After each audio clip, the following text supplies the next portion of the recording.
Sveiki, mėlieji! Su jumis Alytaus regioninės televizijos laida Čia Dzūkijos kraštas. Kviečiame apsilankyti viename didžiausių ir įdomiausių Dzūkijos miestelių Leipalingyje. Užsukime į Leipalingio dvarą, vieną iš svarbiausių architektūrinių ir istorinių Dzūkijos vertybių. Apsilankykime unikaliame kraštotyros muziejuje ir susipažinkime su Ricielių kaimo moterimis, liaudies kūrybos turtų puoselėtojomis.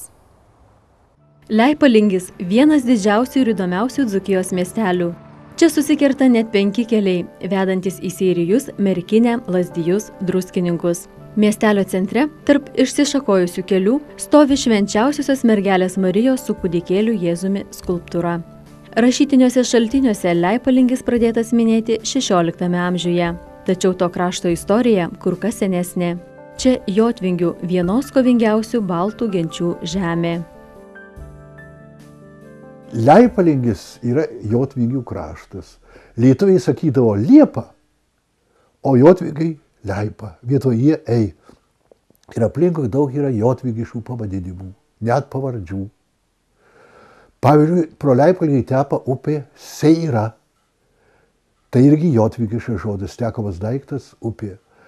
Prieš 1500 metus jotvingis Komantas Leipalingio girios vidumiškyje buvo įrengęs savo būklės ir nutiesęs kelią į Nemuną į vieną pusę, o į kitą pusę į Seiros upę, kad galėtų išvesti savo produkciją. Medų, vašką, toliau reiškia kailius. Pirmą kartą Leipalingio dvaras paminėtas 1503 metais, kai didysis kunigaikštis Aleksandras jį dovanojo Smolensko arklininkui Ivanui Pliuškovui, o Leipalingio miestelis minimas nuo 1516 metų. Iš Sapiegų Leipalingio turtus perėmė vyskupas Mykolas Masalskis, kuris 18 amžiaus pabaigoje juos perdavė Vilniaus kapitulos kanauninkui Antanui Kruševskiui. Šis 1806 metais pradėjo statyti mūrinę bažnyčią, kuri konsekruota švenčiausiosios mergelės Marijos dangun ėmimo vardu. Ji tebestovi ir šiandien. 1923 metais Leipalingio valsčiuje gyveno virš 5000 gyventojų. Tarpukariu veikė elektros stotelė, malūnas, lentpjūvė, pieninė, spirito varykla.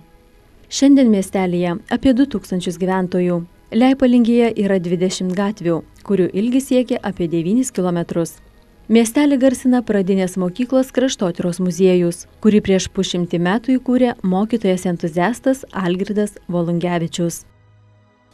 Ir tais laikais buvo mada kurti muziejus. Tai mes su mokiniais rinkdavom, eidavom 25-30 mūsų mokinių, iškrikdavom šonus ir rinkdavom įvairiausią medžiagą. Ir mokiniams atrodė, kad visur pilna paslapčių, o jie šitų paslapčių atradėjai. Iš pradžių eksponatus kaupdavė ir talpindavė vienoje spintoje. Šiandien muziejus užima per 10 ekspozicijos kambarių. Ko tik nepamatysi viename iš buvusio dvaro pastatų įsikūrusiame muziejuje. Čia užtenka vietos ir archeologijai, ir etnografijai, mokyklos istorijai, pokario kovų atminimui, dailininkų darbams. Yra daiktų ir iš senojo Leipalingio dvaro, tarp jų didžiulis virdulys. Geriant arbatą iš šio virdulio buvo pasakojamos įvairios istorijos, teigia Algirdas, apie Leipalingį galintis pasakoti valandų valandas. Norintieji apžiūrėti visas muziejaus ekspozicijas turėtų užtrukti bent 5 valandų. Šiandien ilgamečio vietos mokyklos mokytojų kurtame muziejuje daugiau nei 13 000 eksponatų. Tai vienas didžiausių visuomeninių muziejų Lietuvoje.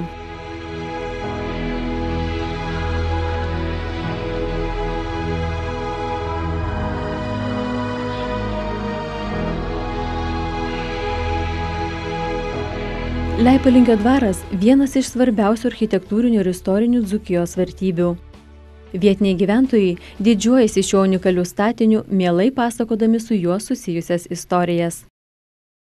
Jis man yra labai mielas, kadangi jame užaugau nuo vaikystės, čia gyvenau, čia praėjo mano jaunystė.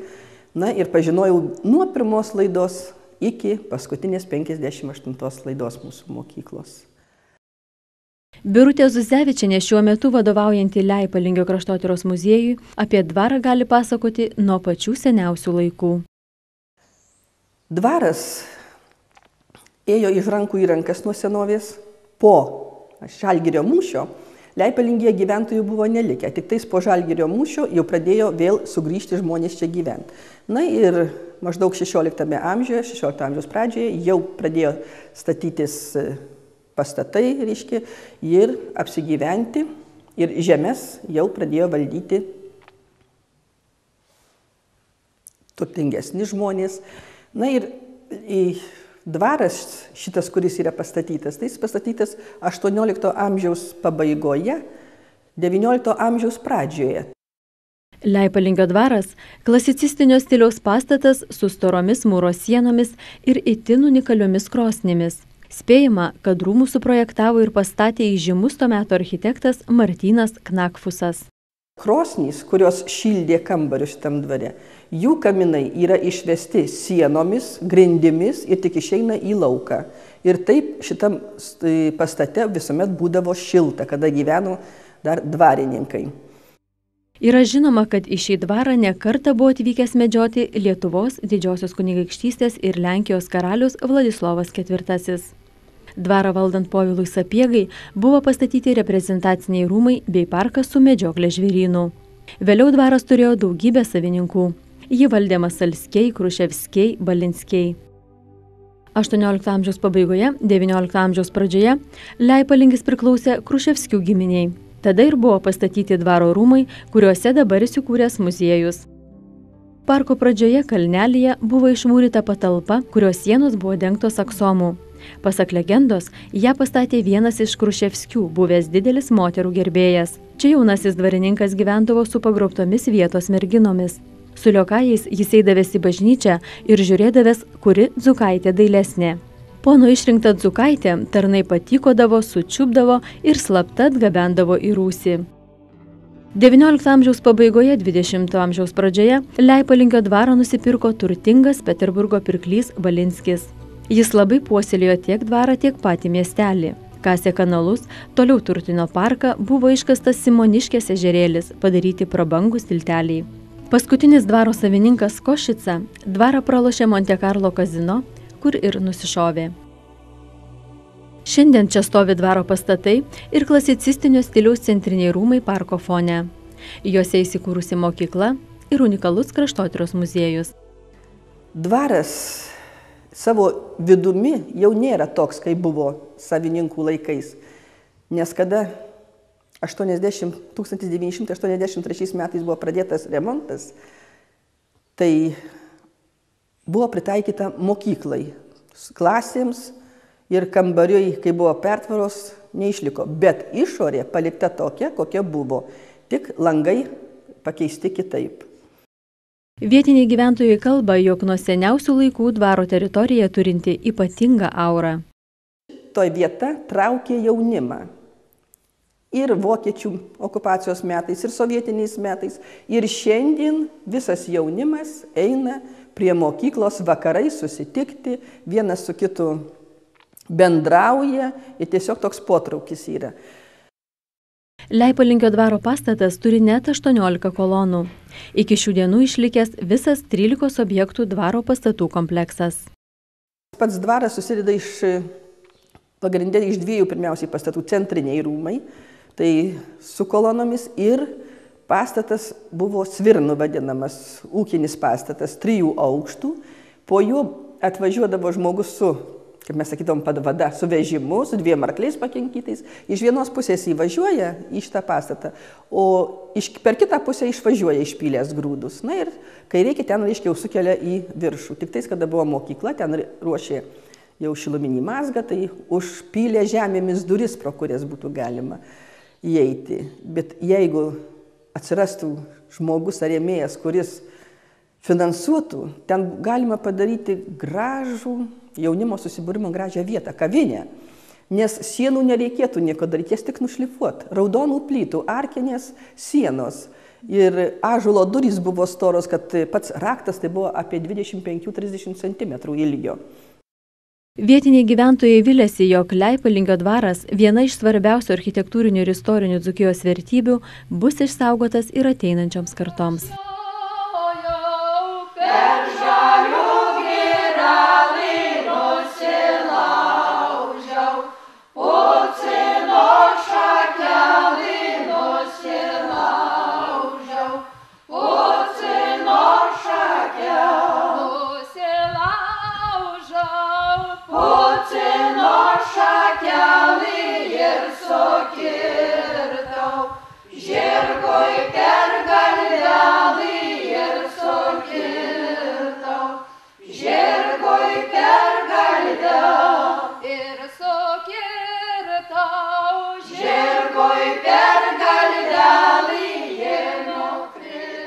Taip skamba šalia Leipalingio esančio Ricielių kaimo etnografinio ansamblio Nendrelė moterų atliekamos dainos. Ansamblio įkūrėja poetiškos prigimties dainininkė Marija Gribliūnienė, vadovė Julija Čiurlionienė. Per 100 autentiškų tik tam kraštui būdingų dainų moterų dėka skamba įvairiose kaimo renginiuose, šventėse, išvykose į kitas vietovės. Etnografinis ansamblis Nendrelė pratęsė kolektyviai kuriamos tautosakos tradicijas, sudeda dainas skirtas gimtiniai, tėvyniai, jos gamtai. Dabar itin retai galima surasti unikalesnių dainininkų, kurie taip kaip Ricielių kaimo moteris brangintų ir savo atmintyje saugotų liaudies kūrybos turtus. Ansamblis iš viso gyvuoja, tai nuo 62 metų. Moterys čia dauguma jos visos nuo 62 dainuoja. Ir šitą ansamblį subūrė mokytoja Gribliūnienė. Šiuo metu irgi dainuojantį? Taip, dainuojantį ansamblyje. O aš jau pradėjau vadovauti 75, kai baigiau Marijampolės kultūros mokyklą. 5 Anos, 3 Marytės, Monikolkė ir Julytė, vis dūmojo ilgai tarė, kūgica man drau padaro. Uka, uka, ką, nei čia buvo, nei čia ką. Uka, uka, ką, nei čia buvo, nei čia ką. Jau draugaunam šitiek metų visos. Su ansambliu šitų mes tai dalyvaujom visur, Dzūkų goduose. 2003 dalyvavom Pasaulio lietuvių dainų šventėje, Vilniui buvom išvažiavę, buvo labai smagu.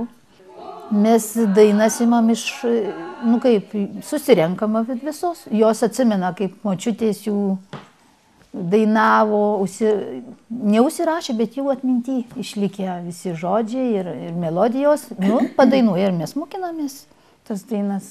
Viena iš kitos. Tai visos dainos, ar gal dauguma dainų yra iš kartos į kartą ateinančių ir to krašto autentiškų? Taip. Dabar sulaukėm laisvų dienų, likimo smūgiai nenugalėjo. Visos Ricielių kaimo etnografinio moterų ansamblio dainos eina iš lūpų į lūpas, iš kartos į kartą. Ypač šitos mūsų pačių jaunystės pokario dainos, tai jos yra mūsų gyvenimą visos. Ir mes jų visokių mokam. Ir labai daug mokam humoristinių visokių. Ir kaimo dainas mokytojų. Kaimo dainas. Ir savo turim dainą. Maži kalneliai ir ežerėliai aplinkui ošia žali miškai. Tai mūsų kaimas, mūsų tėviškėlė. Ar šauniosios ansamblietės turi kam perduoti autentišką dzūkišką palikimą? Mes esam pagrindinės šitų tradicijų saugotojos, bet negalim skųstis ir jaunesnėm.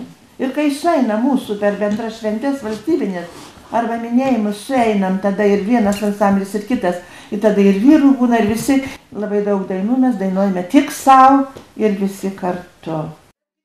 Ricielių kaimo moteris garsios ne tik savo dainomis, bet ir sūriais, be kurių neapsieina nei vienas susibūrimas ar šventė. Viena iš ansamblio dalyvių, Monika Žekienė, pasakojo, jog dainuoti išmokusi anksčiau nei sūrius gaminti. Tokie sūriai, tuoj pasakysiu, kokie sūriai, nugi pamelži karvį, atsineši pienų ištverto, šiltų dar iškoši, labai švariai turėjau viską padaryti ir greičiau kaiti į puodą tą šviežią pieną. Ir kada pradeda truputį jau ten prie virimo, nes kada verda, tai jis pabėga paskui ant dujinės. tai rūgštelės įdedino, paskui, kada jau varškėta pasidaro sutraukia, tai iškoši per tokį koštuvį ir dedi į sūrmaišį. Ne tik sūriais ir dainomis džiaugiasi ricieliškių moterų širdys. Mokytojos Marijos Gribliūnienės iniciatyva mokykloje įsteigtas istorijos ir kraštotyros muziejus. Yra ko patiems pažiūrėti ir kitiems parodyti. Eksponatai čia surinkti vietoje, visi autentiški yra, aplinkinių kaimų. Ricielių, Liepiškių, Guobinių, Degėsių. Rinkome visas, aš buvau būrelio vadovė, kraštotyros tada O labai daug padėjo mokytojos ir va čia pačios šitos mūsų dalyvės. Nedidelėme jaukiame muziejaus kambarėlyje glaudžiasi per 1000 eksponatų. Čia gausų senosios spaudos, buities rakandų, albumų, menančių mokyklos istoriją.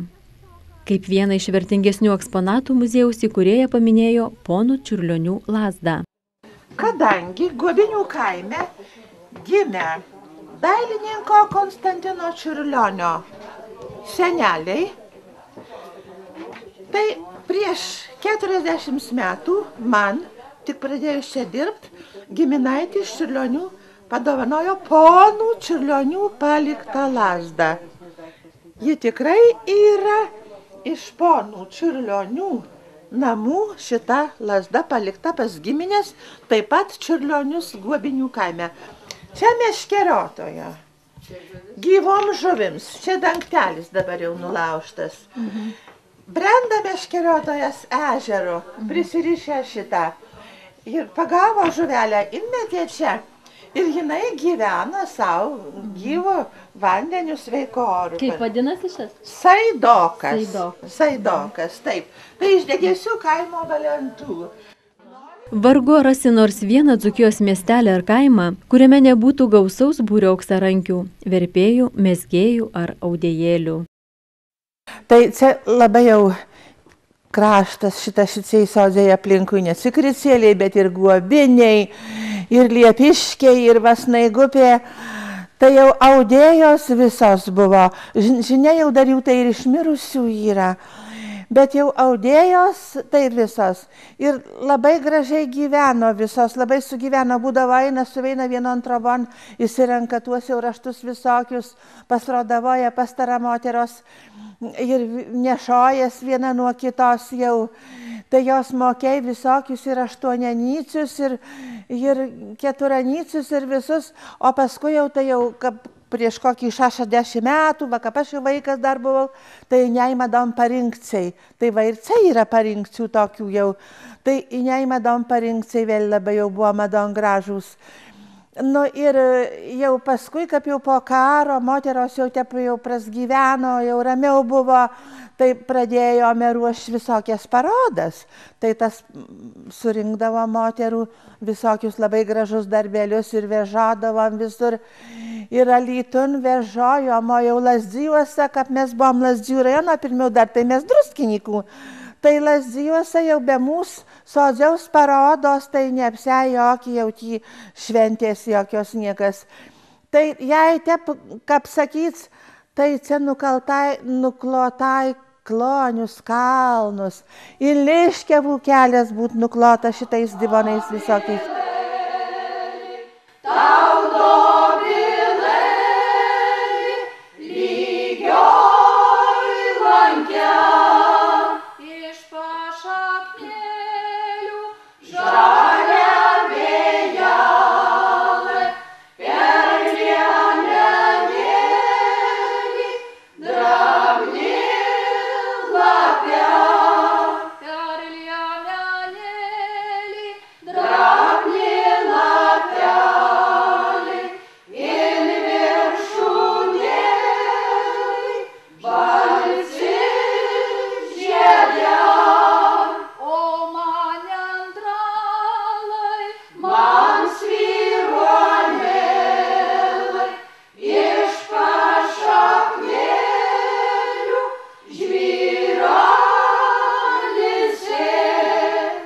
Tai toks tad puikus tas mūsų Dzūkijos kraštas, tai tokie šaunūs žmonės jame gyvena.